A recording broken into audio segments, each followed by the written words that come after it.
विदेश में crystal award से सम्मानित हुई दीपिका पाडुकोन। अवार्ड लिए गर्व से पोस्ट करती हुई दीपिका ने अपने इंस्टाग्राम पर इस तस्वीर को शेयर किया है। आपको बता दें कि स्विट्जरलैंड के दावोस शहर में आयोजित वर्ल्ड इकोनॉमिक फोरम की तरफ से दीपिका को 26वें वार्षिक क्रिस्टल अवार्ड से सम्मानित किया गया। दीपिका पाडुकोन को यह सम्मान मेंटल हेल्थ सेक्टर में उनके सराहनीय कार्य के लिए दिया गया। आपको याद हो, फिल्म पीकू के दौरान दीपिका पाडुकोन डिप्रेशन से गुजर रही थी और इसका खुलासा उन्होंने बेझिझक दुनिया के सामने किया।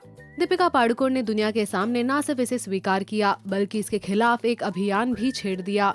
दीपिका ने साल 2015 में the live love love foundation की स्थापना की थी, जिसे डिप्रेशन से जूझ रहे सभी लोगों को एक जरिया मिला, एक मदद मिली और इसी कारण उन्हें इस अवार्ड से सम्मानित किया गया है। As most of us know, stakeholders for a cohesive and sustainable world is the theme for this year's annual meeting. But in order for us to truly achieve a cohesive and sustainable world, now more than ever before, we need to prioritize the needs of every individual, including those affected by mental illness. Mental illness has presented us all with a very tough challenge. But in my love-hate relationship with the illness has taught me so much. To be patient for one, that you are not alone, but most importantly, that there is hope. For in the words of Martin Luther King, everything that is done in this world is done by hope. Thank you. Deepika के इस achievement पर आपके क्या reactions है? Post करिए अपने comments. You know, I'm asked this question very often about, how did you think of it? And all the questions that you ask me. And honestly, I don't think I thought about it at all. I was shooting for a movie called Piku in Calcutta. And my friend Anirban, who's also now a trustee, we were sitting by the poolside one evening and I said, you know what?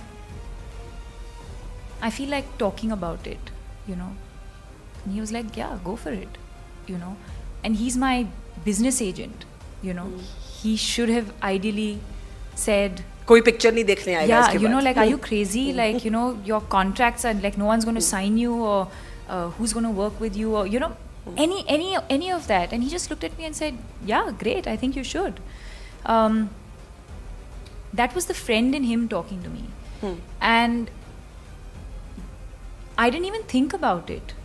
I asked my parents then, and both of them have always been extremely supportive. And my mom was on the show with us, because she noticed the first signs.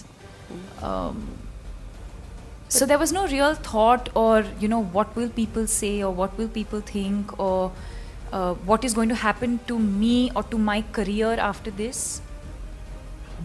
Maybe I should have thought it through, I don't know, but I didn't. I remember this one thing you said to me, and you said there were mornings that I did not want to wake up.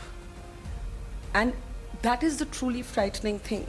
We tend to think of the word depression as a self-indulgence, as the luxury of those who can afford it. But it is actually lethal. Describe that feeling. And how you clawed your way out of it. It was exactly that. My parents were in town. They keep visiting me at least every month, and now even more often. So it was their day to sort of go back, and they were packing, and I woke up and I had to cross their room to sort of go to have my breakfast or whatever. And I looked at my mom, and I went and sat with her for a bit, and she was talking to me about something completely else, something else. And I started crying, and I've always tried to be very, very strong about it, because I live in Mumbai, they live in Bangalore, so I always try and put up a very brave front, even on the phone. I could have had the most difficult day, but when I talk to them, I literally have to take a deep breath and calm myself down to give them that feeling of assurance that I'm fine. So, we were talking about something, and I broke down, and I think,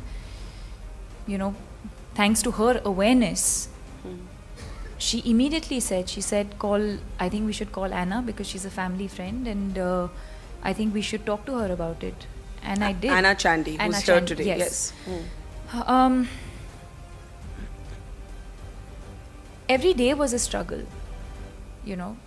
And now when I talk to more and more people about it, or people come and talk to me about their experiences, I know of people who've struggled for 8 years, 10 years, 25 years. Some people, you know, sort of live with it for a lifetime. But it, like I said, it was the worst feeling of my life. And it felt like every day felt like forever. Every second felt like forever. And there were, like, you know, I told you last time also, there were days where I just felt like it's not worth this, you know. It's not worth the strange feelings that I was feeling, and I just felt like there was no reason to live.